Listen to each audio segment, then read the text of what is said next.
Sorry, ma'am. You won't be allowed to escort the remains on this flight. The words cut through the terminal like ice-cold final. Sergeant Natalie Brooks stood still, clutching orders and a promise. They told her policy mattered more than presence. They were wrong. An old veteran rose. A widow with a folded flag stood beside her.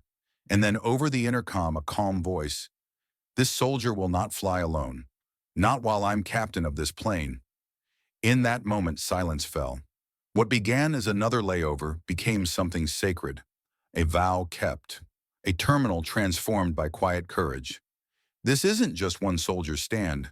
It's a reminder that honor doesn't need permission. Stay with us because what followed, no one ever forgot. It wasn't the terminal noise or the cold indifference of the airline agent that echoed in Natalie Brooks's mind. It was another kind of silence, the kind that followed after gunfire stopped in the desert air. That silence had weight, memory, and a name: Daniel Reese. Private First Class. Daniel Reese wasn't just another soldier. He was the one who always shared the last protein bar when rations ran low. The one who joked about the heat in Kandahar like it was a summer back porch in Georgia. He kept her grounded during the chaos, and he was the reason she got through more nights than she could count. Natalie closed her eyes for a moment at the gate, and the terminal faded away.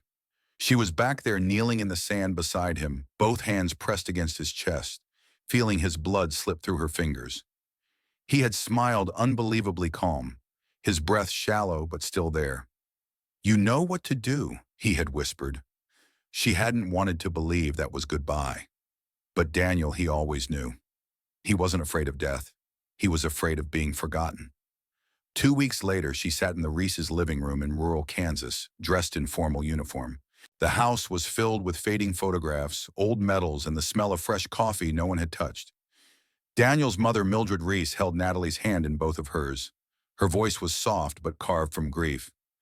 He always said you were the only one who could bring him home, Natalie. Natalie nodded, tears threatening to fall. She didn't speak. She didn't have to. Then came the request, not an order, not even a plea, just a mother's aching wish. Promise me, Mildred said, her eyes locked onto hers. Promise me he won't come home alone. And she had.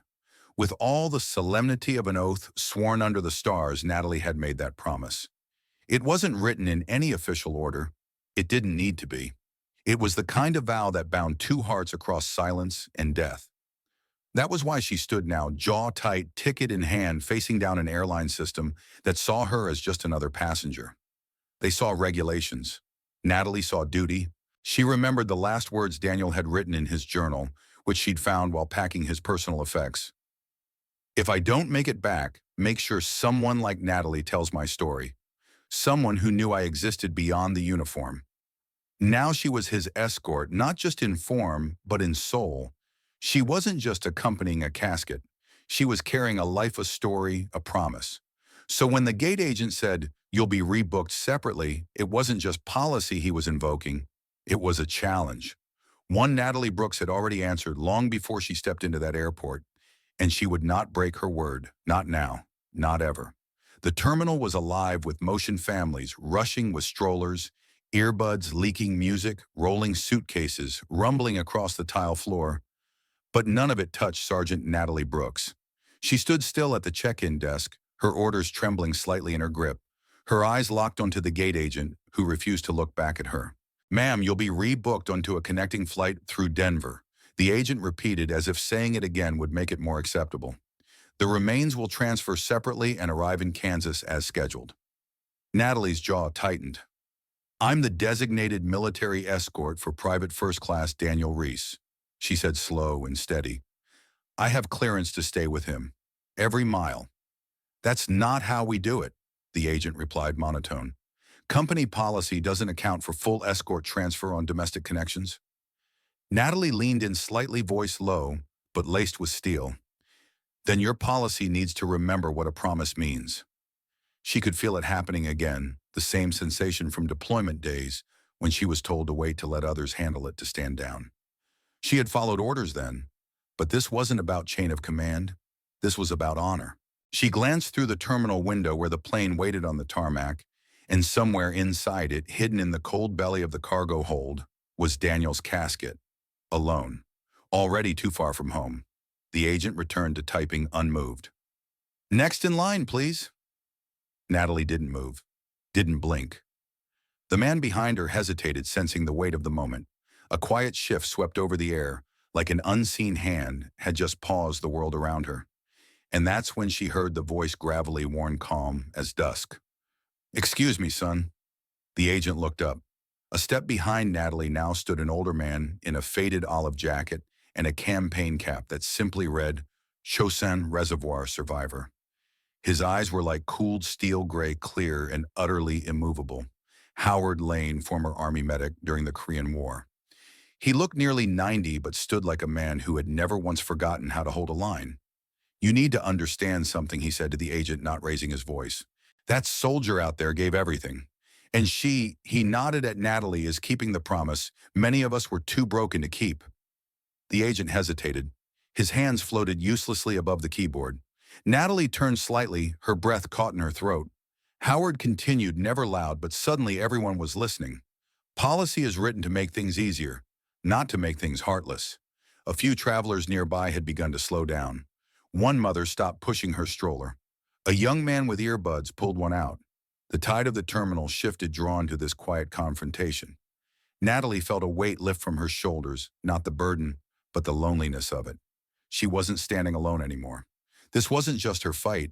I carried men off helicopters with no names left on their tags. Howard said more to the terminal than the desk clerk now. And I've buried friends no one stood up for.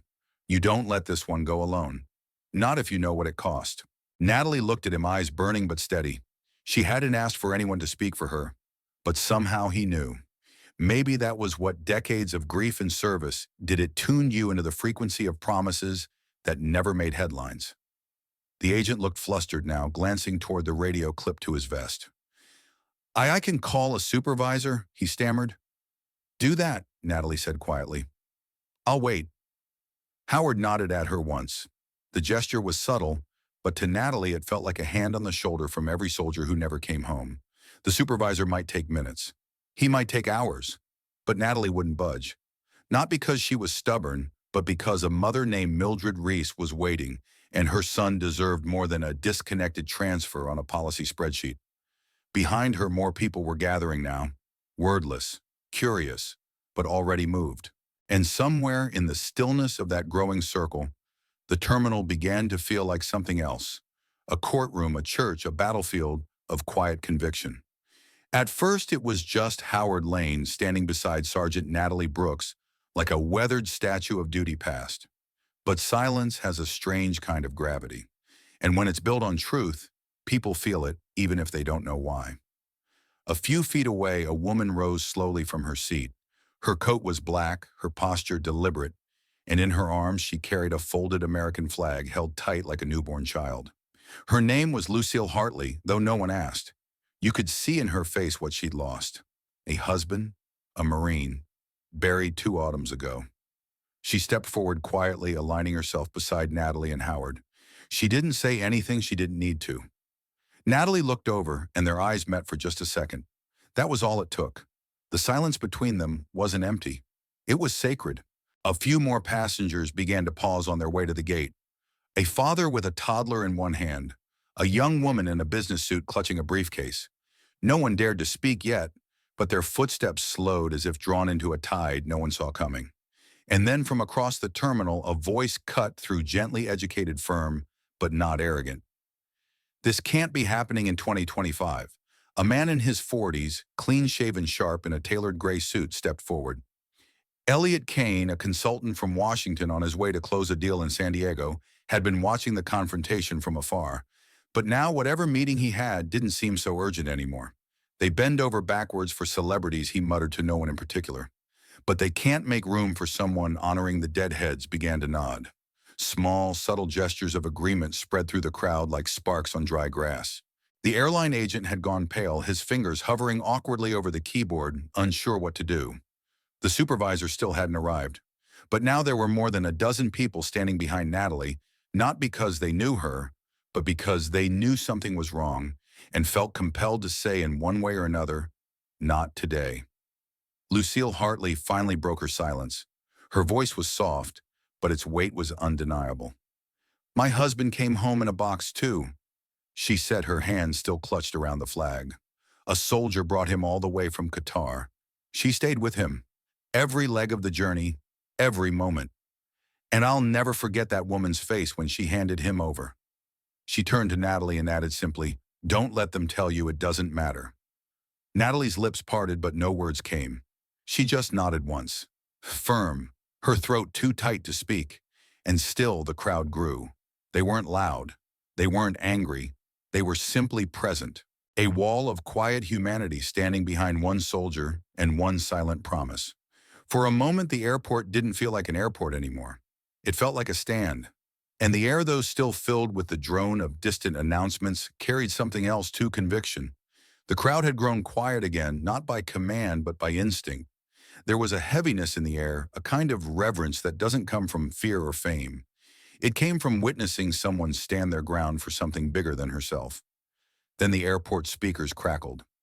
"Sergeant Natalie Brooks, please report to the gate podium." Every head turned. Natalie looked toward the sound with cautious confusion. The airline agent didn't meet her eyes. He wasn't the one who called her. She stepped forward slowly, her boots pressing into the floor, like they weighed more than they should. The circle of supporters parted, giving her room like she was walking into a courtroom or a chapel. At the gate, standing behind the podium, was a man in a crisp pilot's uniform. His posture was straight but not stiff. His hands rested calmly on the podium, and his silver hair was neatly combed beneath the brim of his airline captain's hat. Captain Thomas Armstrong. He looked up as she approached, his eyes clear and steady. "Sergeant Brooks," he said, offering his hand. "I'm Captain Armstrong. I heard about the situation." Natalie took his hand, surprised at the quiet strength in his grip. "Yes, sir." He didn't ask for details. He didn't ask for paperwork.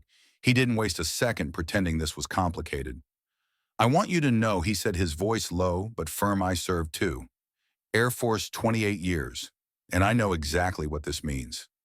He turned his attention to the gate agent and the still absent supervisor. His tone didn't change, but the atmosphere did. The weight of command didn't come from volume, it came from conviction. "This soldier," Armstrong said, gesturing to Natalie, "is escorting a fallen comrade. That is not a formality. That is not a courtesy. That is a sacred duty."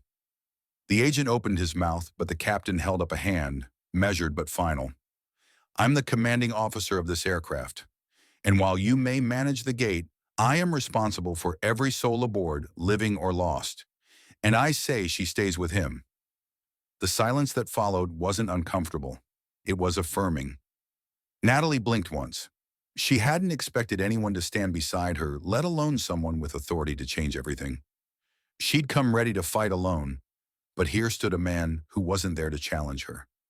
He was there to defend her, right to fulfill her word. The crowd stood taller now, shoulders squared, as if the decision had vindicated something they'd all been too quiet to say. Captain Armstrong turned back to her. His voice softened just slightly. "You'll ride in seat 3A. I'll handle the paperwork. You just stay with him, Sergeant. That's all that matters." Natalie swallowed, her throat thick.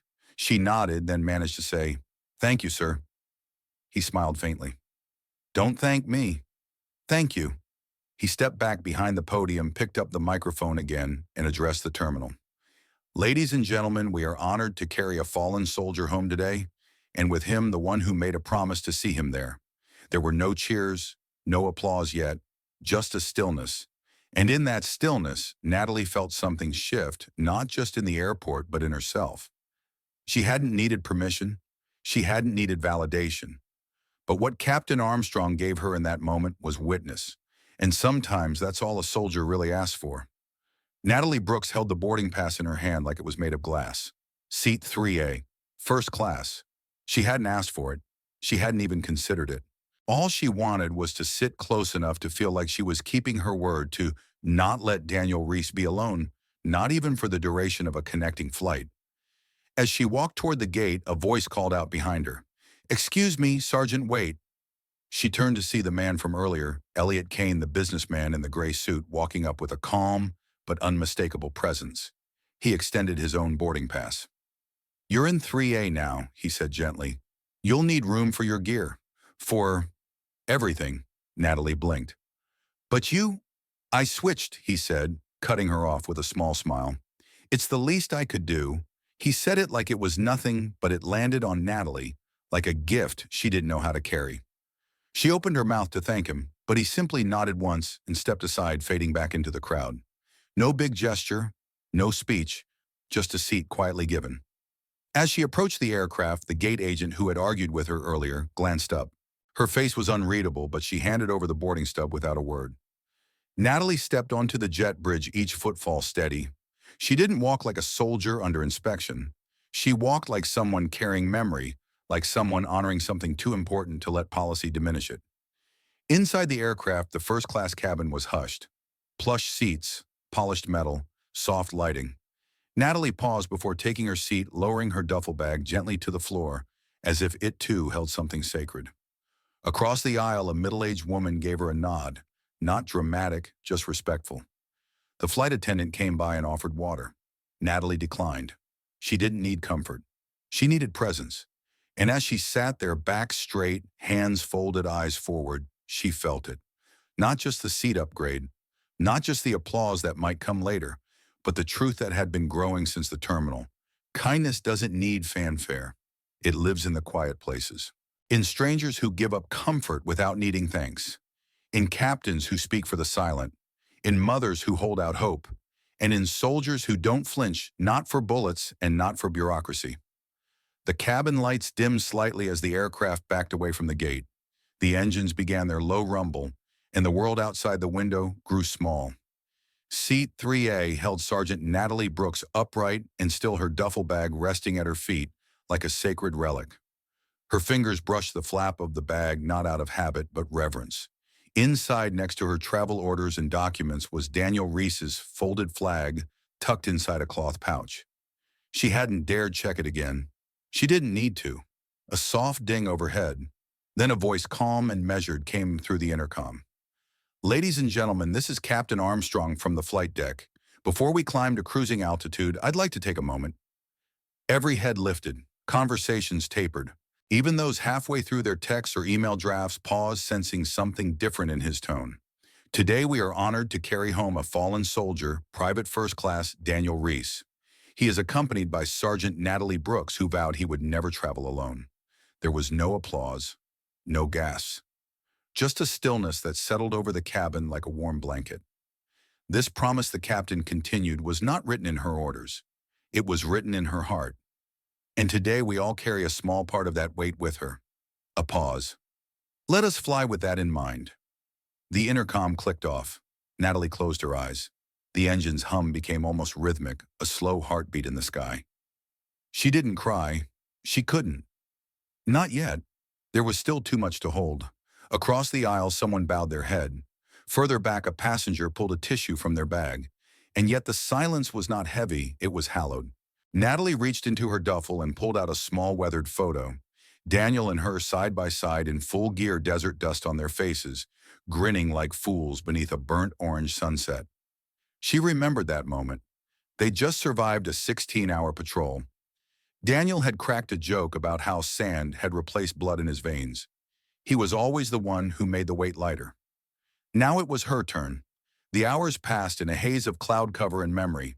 No one disturbed her. No one needed to. Her presence was her message.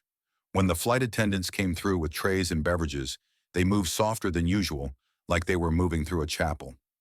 One quietly left a bottle of water and a small package of trail mix on Natalie's tray table. She hadn't asked.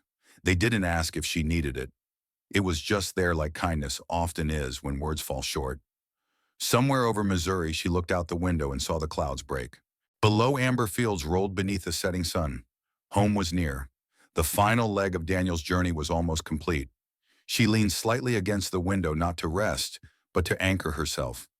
In that reflection, she saw her own face, tired but clear-eyed. She didn't see a passenger. She saw a soldier keeping her word. And as the aircraft began its descent toward Kansas, Natalie whispered, not aloud, but from someplace deeper, "We're almost there, Reese. Hang in just a little longer." In the aisle seat beside her, a stranger quietly reached into his coat pocket and placed his hand over his heart. He didn't say a word. He didn't have to. The wheels touched down on the tarmac with a quiet bump that echoed through Sergeant Natalie Brooks' chest like the beat of a distant drum. The sky outside had begun to darken, brushed with streaks of pink and gold that melted into the Kansas horizon. Evansville Regional Airport was a small place. No neon signs, no rushing crowds, just stillness and a waiting family. As the plane taxied to the gate, Natalie sat upright, her uniform pressed, her hands folded over the duffel in her lap. She didn't fidget. She didn't speak. She didn't need to. Every breath was measured, every second intentional. The captain's voice came over the intercom again, this time softer, more personal. To our passengers, we'd like to ask that you remain seated while a military escort departs the aircraft. Thank you for your respect. No applause, no questions, just the sound of hearts quietly rising in people's chests. As the plane came to a stop, the flight attendant approached Natalie and gave a small nod. "They're waiting for you on the tarmac, ma'am."